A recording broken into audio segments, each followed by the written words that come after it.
Bonjour à tous. Dans cette vidéo, je vais vous expliquer comment déterminer l'expression d'une fonction de la forme ax carré plus c. Alors cela va se passer en deux temps. Nous allons d'abord déterminer la valeur de c, puis la valeur de a. Alors, déterminons d'abord la valeur de c. Alors déjà, qu'est-ce que c'est que c? C, en fait, c'est l'ordonnée à l'origine de la fonction f, ici. Et l'ordonnée à l'origine, en fait, qu'est-ce que c'est? En fait, c'est l'intersection, enfin, c'est l'ordonnée du point d'intersection entre la courbe de la fonction f et l'axe des ordonnées. Donc ici, le point d'intersection, c'est ce point-là, et son ordonnée, c'est 5. Donc l'ordonnée à l'origine est égale à 5, ici.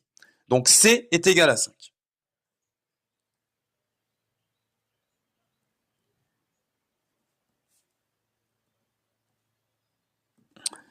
Bien, donc maintenant, nous allons déterminer la valeur de petit a. Alors, comment faire? En fait, pour cela, il faut prendre un point de la courbe qui tombe bien, c'est-à-dire dont on peut lire facilement les coordonnées. Et on évite de prendre ce point-là. D'accord? On ne prend pas le point d'abscisse 0. On va prendre un autre point. On va prendre par exemple ce point-là, ce point A, ici. Quelles sont ses coordonnées? Ce point A a pour coordonnées 1 et 3. Donc l'abscisse vaut 1 et l'ordonnée vaut 3. Mais comme le point A est sur la courbe de la fonction f, ça veut donc dire que son ordonnée, 3, est égale à l'image de 1, c'est-à-dire à l'image de son abscisse. Ok, donc l'ordonnée est égale à l'image de l'abscisse. Donc en fait, 3, c'est f de 1. Donc f de 1 est égal à 3. Maintenant, on peut très bien calculer f de 1 à partir de cette formule-là. C'est-à-dire en remplaçant x par 1.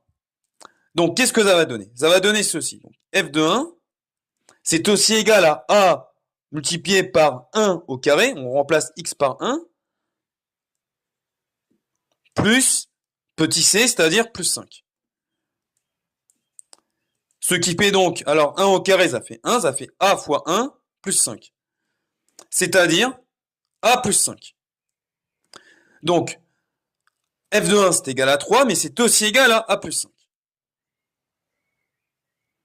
Donc, conclusion, on peut dire que a plus 5 est égal à 3. Et comme a plus 5 est égal à 3, a c'est égal à 3 moins 5, c'est-à-dire à moins 2.